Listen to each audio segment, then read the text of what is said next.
কষ্ট করে লাগানো গাছ যদি সময়ের আগে মারা যায় তাহলে কতটা কষ্ট লাগে, তা যারা গাছ লাগায় তারাই ভালো জানে। দেখেন আমার এই কাঁচামরিচের গাছটা কোনো একটা অজানা কারণেই শুকিয়ে গেছে, মারা যাচ্ছে। তো গাছটা দেখে খুবই খারাপ লাগছে। গাছে কিন্তু এখনও কয়েকটা মরিচও আছে, অথচ গাছটা হঠাৎ করে মারা গেল কেন কি জানি, বুঝলাম না।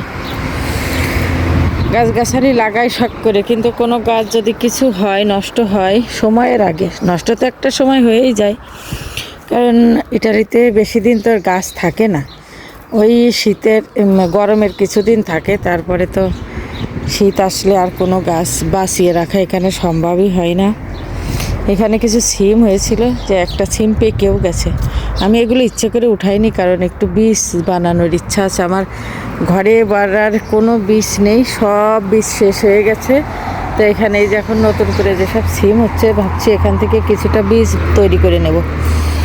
তো হ্যালো এভরিওয়ান, সবাই কেমন আছেন? নিশ্চয়ই সবাই খুব ভালো আছেন, আমিও ভালো আছি। তো আজকের ওয়েদারটা এই যে দেখেন, একটু মেঘলা মেঘলা আছে, রোদ্দুরটা একটু কড়া কম আছে আজকে। ভালো লাগছে, কারণ এই সময় তো বের হওয়া যায় না। দেখি ভিতরে কিছু টমেটো আছে, টমেটোগুলো বের করি। গাছের ভিতরে এমনভাবে আছে, আর এবছর টমেটোগুলোর এরকম ছিঁড়ি হয়েছে কেন জানি না। অন্যবার কিন্তু খুবই ভালো হয়, কিন্তু এবারে টমেটোগুলো আমার সেই মনোপুত হচ্ছে না, গত বছরের মতো হচ্ছে না আর কি। গত বছর আমার টমেটোগুলো খুব বেশি সুন্দর ছিল, আর এবছরের টমেটো এই টমেটো একটু ভালো হয়েছে, কিন্তু বাকি টমেটো কোনোটা একটু নিচের দিক থেকে পচে পচে যাচ্ছে, এটা পোকা লেগে যাচ্ছে, ভিতরে নষ্ট এরকম। আসলে এবার হয়েছে কি, আমরা বাসা পাল্টানোর কারণে ওই আগের বাসাতে সব ওষুধ সারটারগুলো থেকে গেছে, যে কারণে এবছর আর গাছে কিন্তু ওষুধ দেওয়া হয়নি। আর গাছও যেহেতু কম, এই জন্য ওষুধটাও দেওয়া হয়নি। এদিকে দেখেন একটা লাউ নতুন করে আবার লাউ চারা বের হচ্ছে। এই চারাটা আবার দেখছি নতুন বের হয়েছে। এটা বড় হতে হতে ঠান্ডা চলে আসবে, তারপরও শাক তো খাওয়া যাবে।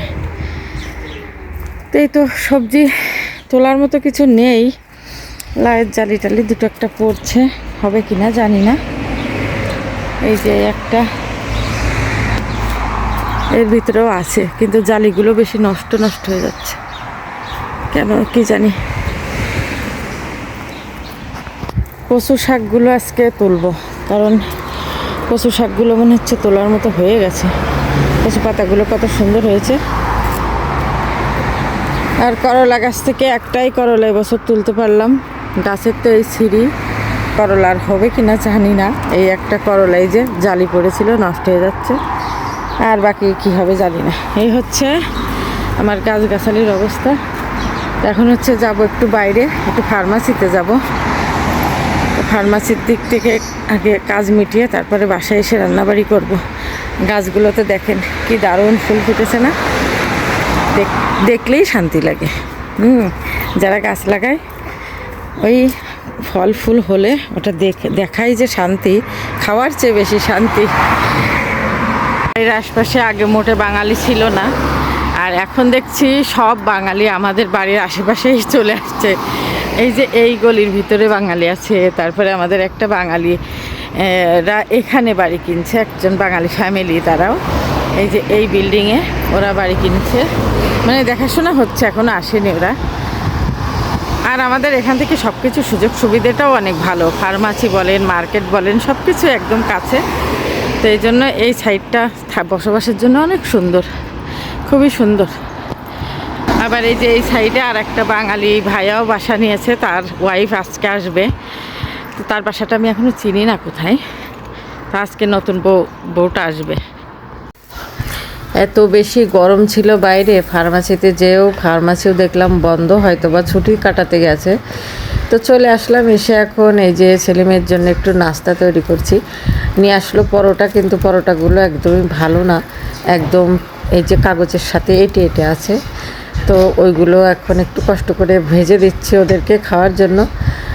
তারপরে দুপুরবেলায় রান্নাবাড়ি বসাবো। তো হচ্ছে গরমেতে রান্না করাও আসলে অনেক কষ্টের ব্যাপার। তো ভিডিওটা আজকে আর বড় করব না, আজকের মতো এখানে শেষ করে দিচ্ছি। ভিডিওতে এমনিতেই ভিউ হয় না, আর আমি আসলে ইউটিউব সম্পর্কে এত কিছু বুঝিও না, তাই একটু ছোট ছোট ভিডিও দিয়েই শুরু করব, তারপরে আস্তে আস্তে বড় করার চেষ্টা করব।